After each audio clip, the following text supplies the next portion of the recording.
मतलब बहरे पर्सन के साथ कैसे कम्युनिकेट करे। Dumb person communication technique. Dumb person मतलब बहरे लोगों के साथ कम्युनिकेशन करने के तरीके। हियरिंग इम्पेयर्ड मतलब बहरे लोग। Check ear machine. हमेशा पहले कहीं भी डम्ब पर्सन को अगर कम्युनिकेट कर रहे हो तो सबसे पहले मशीन चेक करो कि उसने मशीन पहनी है या नहीं। If after on the patient can't hear check the machine's battery. अगर यदि पेशेंट जो है फिर भी नहीं सुन रहा है, अगर मशीन पहन रखी है और फिर भी नहीं सुन रहा है तो उस मशीन की आप बैटरी चेक करो। Speak clear and low pitch. हमेशा धीरे बोलिए और लो पिच में बोलिए। Voice in normal range. जो वॉइस है वो नॉर्मल रेंज में होनी चाहिए। Maintain distance 2.5 to 4 feet. हमेशा 2.5 से लेके 4 फीट तक हमेशा डिस्टेंस मेंटेन रखनी है जब आप डीफ पर्सन से बात करो तो। Use short and simple sentences. हमेशा छोटे वाक्य और सिंपल सेंटेंस बोलिए ताकि उसको अच्छे से समझ में आए। Give time to person for response. उस बंदे को टाइम देना चाहिए। अगर अपन बात के दो इंस्टेंट अपन जवाब मांगेंगे तो वो समझने में असमर्थ होगा, तो उसको अपन को टाइम देना है कि वो समझ आए, फिर अपन को बोलना है क्या आप मेरी बात समझ पा रहे हैं, तब वो आपको रिस्पॉन्स जरूर करेगा। हमेशा कोई भी कम्युनिकेशन करने में पोलाइटनेस जरूरी है। Communication with visual impaired person. जो नहीं देख पाता है उन पर्सन के साथ कैसे कम्युनिकेट करें जो ब्लाइंड है। Can't use non verbal communication. कभी भी आपको नॉन वर्बल कम्युनिकेशन नहीं करनी है। इफ अगर आप पेशेंट साइड हो तो आपको कभी भी नॉन वर्बल कम्युनिकेशन नहीं करनी है। नॉन वर्बल का मतलब इन द सेंस आपको उसको टच नहीं करना है और उसको गेस्चर्स में नहीं बताना है क्योंकि वो अंधा है। तो आप इशारे कितने भी कर दोगे तो वो क्या ही समझेगा। Acknowledge the person when you enter in the room. जो पर्सन है उसको हमेशा बता के ही रूम के अंदर जाइए। Give identification and name behind the person. अपना नाम और अपनी आईडी बताइए कि आप कौन हो, कहाँ से हो, तभी वो आपके साथ कम्युनिकेट इजीली कर पाएगा, नहीं तो वो आपको नहीं बताएगा आसानी से। Indicate the person when communication and और ask for the they need help to call them. हमेशा पर्सन को, वो जो अंधा पर्सन है, जो ब्लाइंड पर्सन है, तो उसको इंडिकेट कीजिए कि हाँ अब हमारी कम्युनिकेशन एंड हो गई है और हम अब जा रहे हैं। अगर आपको कोई ज़रूरत हो तो आप हमें कॉल करना। और प्रोवाइड कॉल बेल। और उसको कॉल बेल प्रोवाइड करना, ठीक है, ताकि वो बचा के आपको बुला सके। फिर क्या पता आपने बेल ही ना दी हो तो वो बुलाएगा कैसे, खुद तो चल के नहीं जा पाएगा। Orient the patient in ward और बेड साइड। हमेशा पेशेंट को ओरिएंटेशन करवाना चाहिए वार्ड का, पूरे वार्ड का और बेड साइड का। क्योंकि दोस्तों आपको पता है कि अगर जो पेशेंट है वो अंधा है और अगर वो घर पे तो हैबिचुअल होगा कि 5 कदम पे ये डोर है, 5 कदम पे हमारी किचन है, 5 कदम पे मेरा बेडरूम है, उसको ऐसे पता है। वार्ड तो उसके लिए एकदम नया होने वाला है तो उसको पता नहीं होगा इतना। तो आपको हमेशा ओरिएंटेशन करवाना है कोई भी पेशेंट हो तो। Help and support the blind patient if they says for movement and provide position. आपको हेल्प करनी है और सपोर्ट करनी है अंधे आदमी की जब वो आपको कोई मूवमेंट मतलब मूवमेंट करवाने में बोले या फिर आपको कोई कंफर्टेबल पोजीशन के लिए बोले, इसलिए आपको मूवमेंट करवानी है ना। हमेशा उसकी हेल्प करनी है मूवमेंट के टाइम।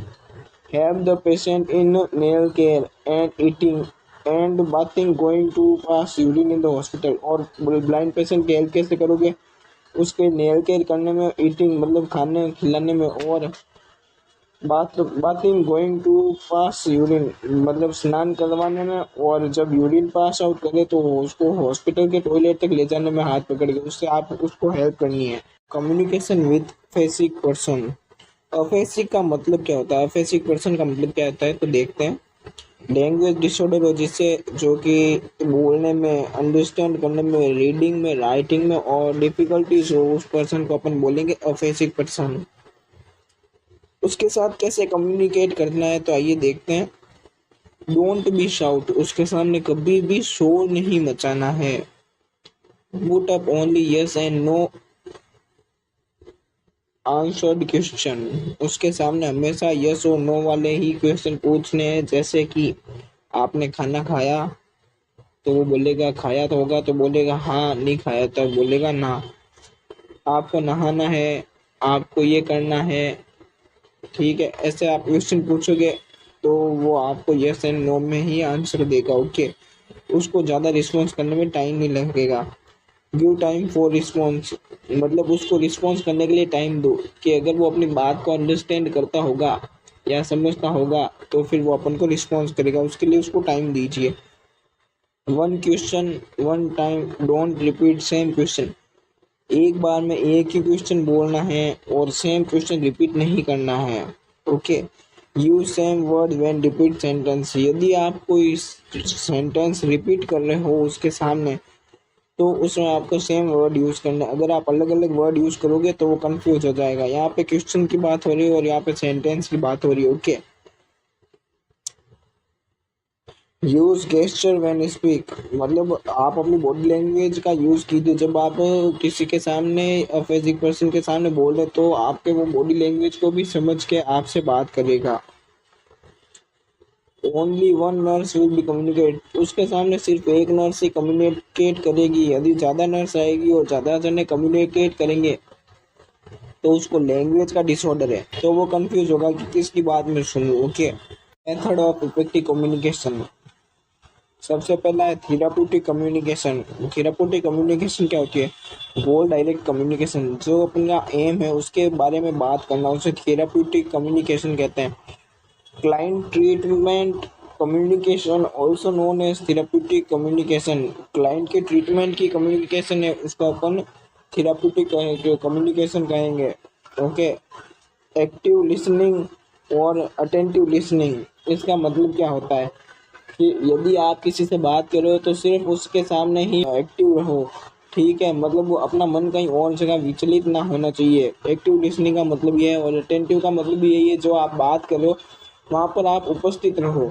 ओके, उसके बात पे गौर करो। अगर आपको उसको सुनोगे ही नहीं तो उसकी बात आपको समझ में नहीं आने वाली है। ओके, फिजिकल अटेंटिंग स्किल, इसका मतलब क्या होता है?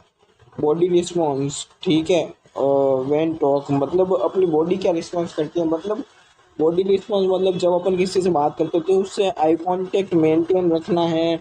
उस बात को करते टाइम आपको पोस्चर्स देने हैं, उसको समझाने के लिए आपको अपने हाथों का इस्तेमाल करना है। ओके, इसको बोलेंगे अपन फिजिकल अटेंटिंग स्किल। दूसरा है रैपिड कम्युनिकेशन, इसका मतलब क्या होता है? जिस कम्युनिकेशन में ट्रस्ट हो, ओपन कम्युनिकेशन, मतलब खुल के बात करो, पूरा विश्वास हो, और उस कम्युनिकेशन में प्राइवेसी का ध्यान रखा जाता है, मतलब उसकी बात उसी तक सीमित रहती है और जिससे करते हैं उसी तक सीमित रहती है, इसके अलावा किसी के सामने नहीं जाती वो बात, उसको बोलते हैं प्राइवेसी।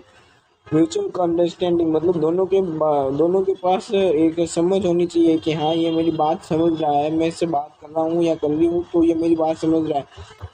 कॉन्फिडेंशियली होना चाहिए, ये अगर बात कर रहा है तो उसके अंदर कॉन्फिडेंस होना चाहिए कि वो अपनी बात समझा सके और ना घबराए।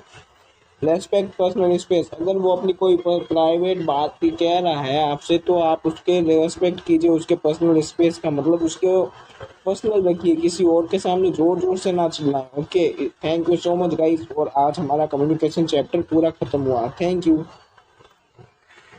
तो कम्युनिकेशन के नोट्स चाहिए तो वो हमारे ऐप पे आपको मिल जाएंगे। Okay, thank you guys.